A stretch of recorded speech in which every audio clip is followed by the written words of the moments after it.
මිනිස්සෙක් මරලා දවසක්වත් හිරේ යන්නේ නැතුව බේරෙන්න නම් මාර පොරක් වෙන්න ඕනේ. ඉස්සර නම්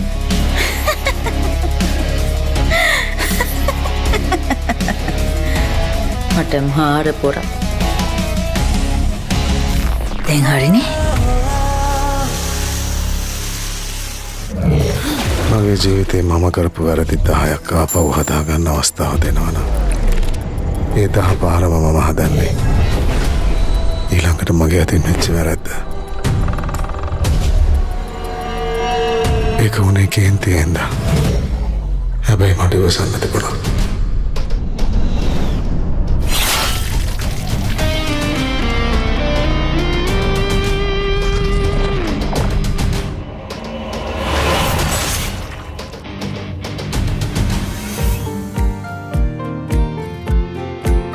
මේකන නංගි මේ නංගි මම ඔයාගේ දුවගේ වයස විතර වගේ ඇති නේද අංක?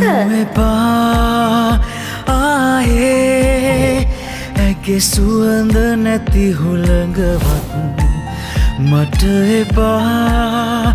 ආයේ වෙන කෙනෙකුගේ හුළඟවත් සුදු වැලි දමා ගිය මග දිගේ ආයෙමත් මා සොයා අතැඟිලි බැදන් ඉස්සර වගේ මහා හිනැහි.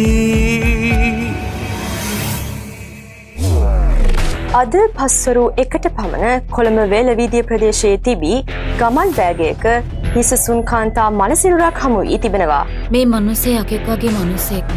අයිසේ තමුසෙමනි කිව්වේ ආදරේ කරුමයක් නම් අයින් කළා දාන්න ඕනේ කියලා. මරලා දාන්න ඕනේ කියලා. ඉතින් මේ ඒ ආදරේ නෙමෙයිද?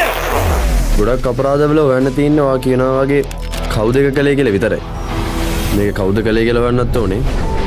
කාටද මේ අපරාධ කරලා තියෙන්නේ කියලා හොයන්නත් ඕනේ. මෙම තරුණිය ආහාර ලබාගෙන පැය 2ක 3ක විතර කාලයක අතර තමයි මෙම මරණය සිද්ධ වෙලා තියෙන්නේ. සබෙල්ල කපපු තැන shopping bag තියලා bedsheet වලින් ඔතලා traveling bag එකක් ඇතුලේ පැක් කරනවා කියන්නේ සර් ඒක හරි ඉවසීමෙන් කරපු වැඩක්.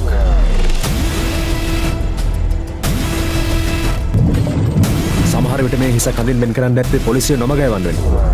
අපි අපේ පරීක්ෂණ ඉක්මන් කරන්න ඕනේ සහන්.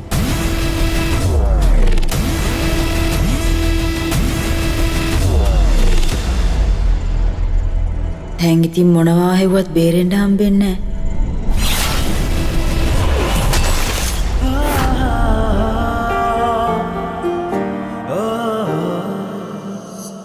සර් මේ කාන්තාවගේ හිස තවම පොලිසියට ලැබිලා නැද්ද?